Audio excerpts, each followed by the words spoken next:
Di video keempat ini kita akan belajar tentang prototype design pattern. Jadi prototype pattern ini digunakan untuk menggandakan atau cloning dari kelas yang sudah ada sebelumnya. Oke, kita langsung ke contoh kasus aja. Di sini saya mau pakai namespace dulu karena kelas usernya sudah dipakai di tempat lain.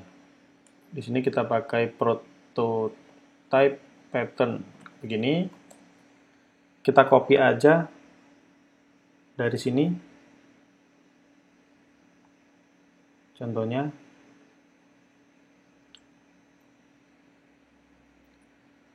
Nah, seperti ini. Kalau kita mau pakai user ini kan biasanya begini. Const user 1 sama dengan, kita copy aja juga biar nggak lama-lama. Kita copy ini, taruh di sini. Begini ya, ini kita copy lagi. Jadi misalkan kita ada dua objek yang mana isinya juga sama. Begini. Nah, kalau kita setiap bikin objeknya, kita harus bikin seperti ini. Padahal sebenarnya isinya juga sama. Misalkan di sini cuma ada perubahan di sini aja. Ini begini misalkan. Terus yang ini misalkan 555 gini. Nah, sebenarnya kita nggak harus bikin objek yang berulang-ulang seperti ini. Kita bisa aja nge-clone, jadi dari satu objek ini kita clone, terus kita bikin objeknya dari hasil clone tadi. Kalau misalkan ada yang perlu diubah, ya kita ubah propertinya aja. Nah, untuk melakukan hal seperti itu, kita bisa pakai yang namanya prototype pattern.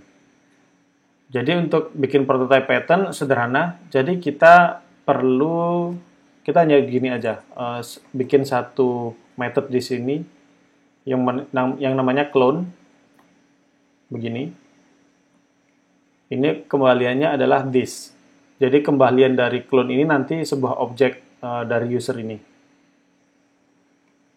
Kembaliannya adalah this. Ini misalkan const clone gitu. Sama dengan objek dot assign. Jadi kita mengassign satu objek kosong yang nanti diisi oleh this ini. Terus kemudian kita return clone begini. Nah, jadi ketika kita sudah bikin satu kelas objek, nanti kalau kita jalanin method clone ini, dia akan bikin satu objek baru yang mana isinya adalah kelas ini, objek ini, begitu. Jadi kalau kita pakai di sini, contohnya seperti ini, const user 4 sama dengan, jadi kita mau clone dari yang user pertama ini nih. Kita tinggal clone user1.clone begini. Udah gitu aja. Sekarang kalau kita coba tampilin console.log user4. Kalau kita jalanin deno run creational prototype. Nah, hasilnya sama. Jadi kalau kita ngeprint 4 ini, dia hasilnya sama dengan yang pertama, karena dia cloningan dari objek pertama. Nah, bagaimana kalau kita pengen ngerubah propertinya? Gampang, kita tinggal user 4 gini aja, terus kemudian misalkan kita mau ganti name-nya. Di sini kita ganti jadi dedic gitu ya. Dedic. Ini harusnya public, biar bisa diubah.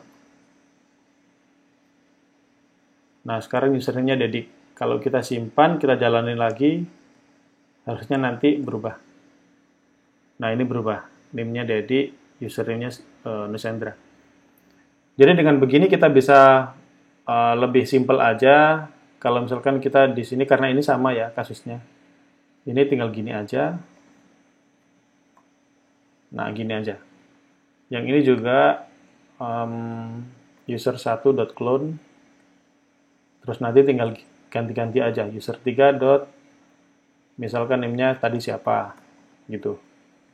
Nah, ini bisa jadi lebih mudah. Dan juga mengurangi kesalahan, kalau misalkan kita salah ketik di nama propertinya ini. Begitu. Oke, jadi simpel aja untuk episode kali ini.